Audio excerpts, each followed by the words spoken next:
Welcome to Personal Mastery Training. I'm your host, Alvin Brown, former world-class athlete turned entrepreneur and consultant. Join us as we learn from guests who have conquered their inner battles and share their journeys to success. Get ready for inspirational masterclasses and thought-provoking strategy sessions to fuel your path to personal mastery. Let's dive in. All right, so let's call this session, it's a strategy session. Let's call it Life Owes You Nothing. And I really hope that you take a journal out and journal on this one, because I think it's a powerful one that I've been giving some thought to, and I really want to share it with you and see how, remember, one idea well executed can change your life forever. One idea you hear can maybe change it all around for you. So really pay attention to this one. I'm really feeling it, and I feel it. I feel this need to share this with you. All right, so I'm going to start with a story. Two people, same situation, same setup, everything pretty much same across the board, same lifestyle. First person, let's call him Jack. Jack wakes up. Jack has some dreams and he has goals to achieve. However, Jack looks out at life and he says, Life, I'm a good person. I haven't done anything to anyone. I've gone to church. I've done everything I should do, checked all the boxes. You owe me. I shouldn't be living this way. I'm struggling in my life. You owe me something. You shoulda, coulda.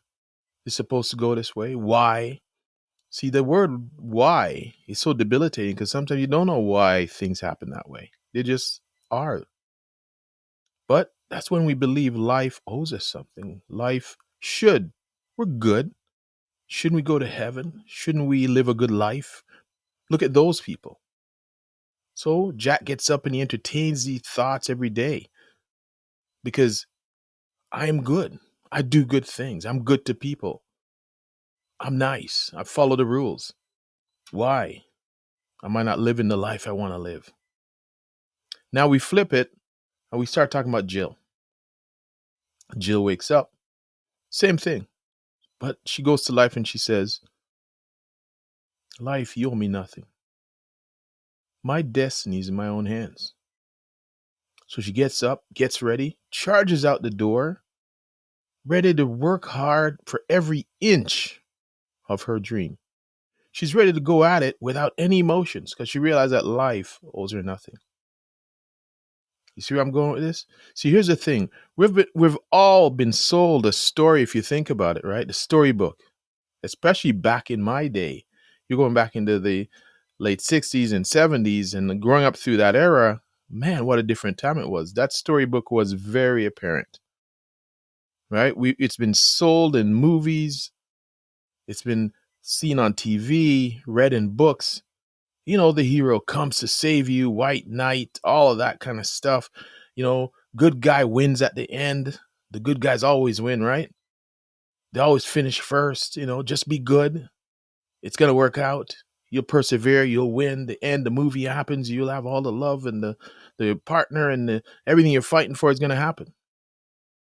You know, the way it's supposed to go in life is we grow up, end up in a great family, stable family, right? Mom and dad are there, you know, the picket fence. Back in my day, we had the picket fence, the white picket fence idea, you know, suburban home. And, you know, dad comes home and he's got the cardigan. And, you know, that's not my vision anyways, but that's what TV sold us, you know, and leave it to Cleaver and Beaver mom and all these kind of things. And they come home and she's got her apron on and cooked and looked great, fantastic. Hair's done, ready for father when he gets home. His pipe's ready, sits by the fireplace. Kids are beautiful. They sit and they brought home great grades and marks and they fallen in line. And then, you know, pops gets older and dies peacefully on the bed and dies before the kids and the whole 9 yards. See what I mean? The story we've been told. So that's why we think life owes us that story. If we're good, we go to church and we do everything it tells us to do. We abide by the laws and we're kind to our neighbors and we do all these fantastic things.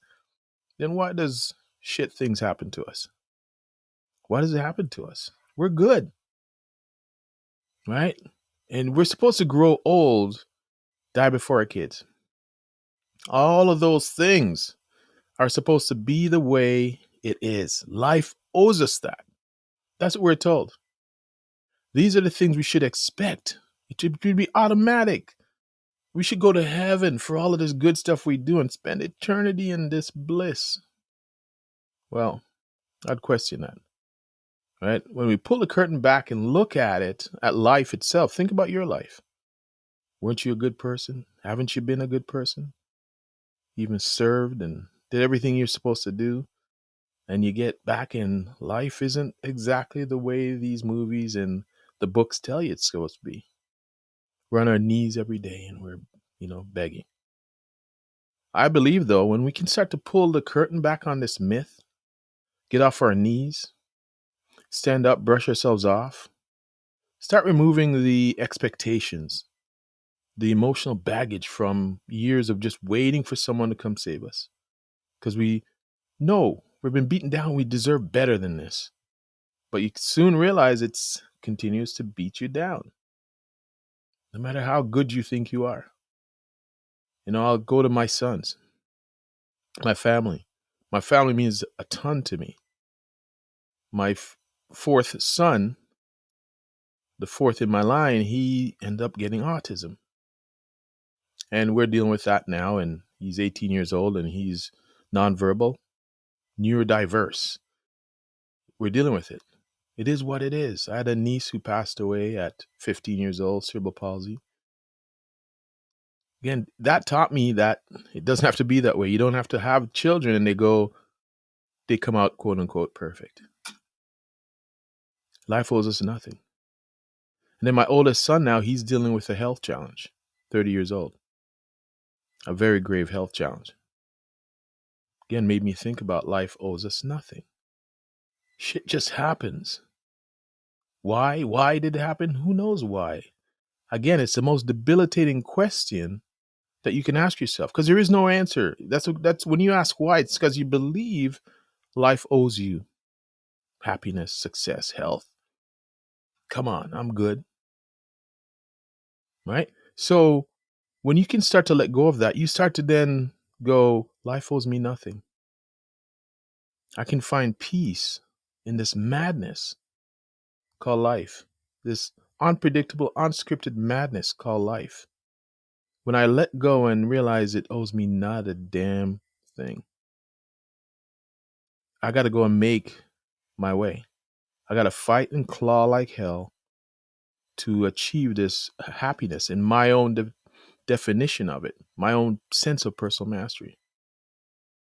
So how do we do this? Talk is cheap. How do we do it? I've got about 6 strategies that I want to share with you. And let's see how they work for you. 1, acknowledge the ownership. Start by acknowledging that this is no one's job to give us the life we want. The first step in achieving personal mastery is taking full 100% responsibility for where you're at and where you want to go. Yes, you've met challenges. Yes, someone's done something to you. Now what are we going to do about it? I did a podcast that says release your hostages. Now we have to let them go. I wasn't born to that picket fence. I'm born to a single mom, Kingston, Jamaica. I actually don't know how she did it. But here I am now. I have to do something about it. Life owes me nothing.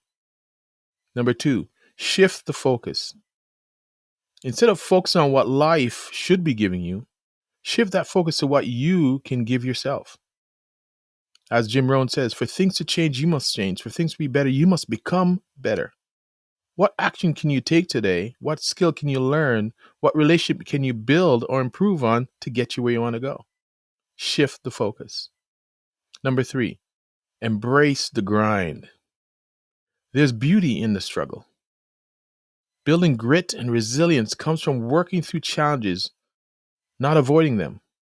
That's when we learn best, is when we get challenged. Remember, I talked about purpose in my podcast previously. I talked about how do you find your purpose? By going through the struggle. Because it's only in times of struggle you find what you're meant for. Remember, diamonds are just chunks of coal that did well under pressure.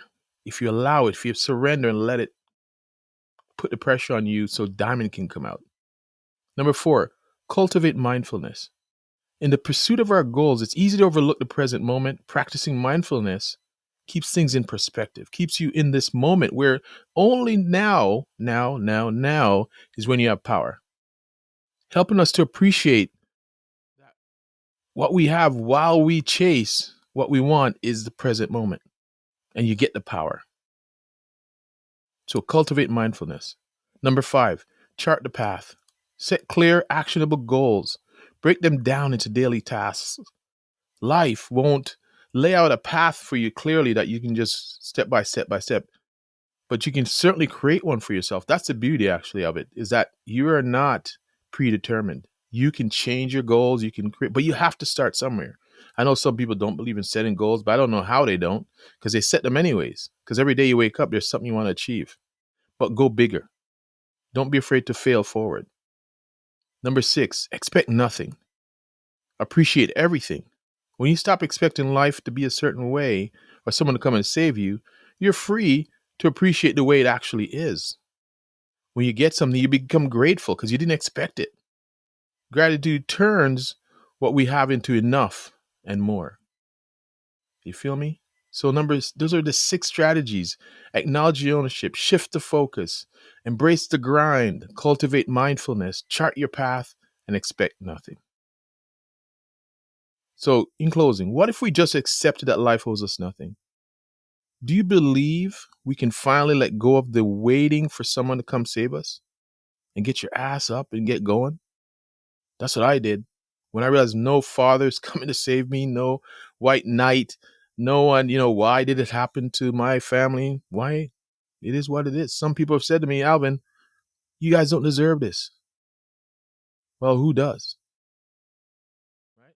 So once you open your eyes this morning and you have breath in your body and you feel good, even fantastic, that gives you an opportunity to go out and scratch and claw and get what the hell you want. You're going to fall down multiple times, but you need to get back up because life owes you nothing. No one's coming to save you. Get in that phone booth and fight like hell. Fight like hell. Come out on top. But just get it done. No one's coming to save us, unfortunately. No one. The government, your family, no one's going to say, I'm sorry for what I did. It is what it is.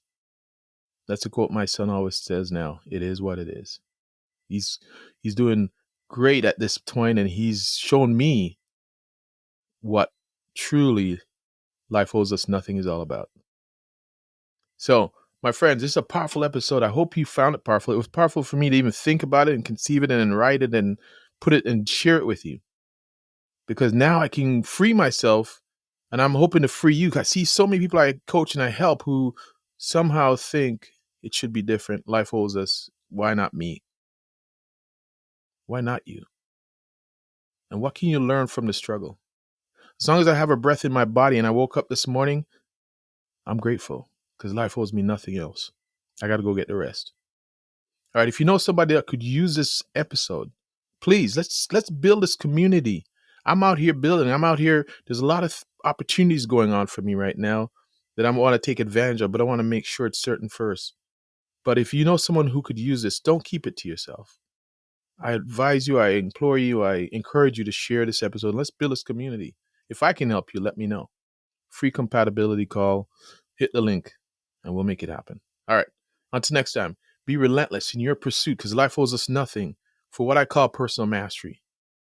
Be in relentless pursuit of it. All right. Peace and love.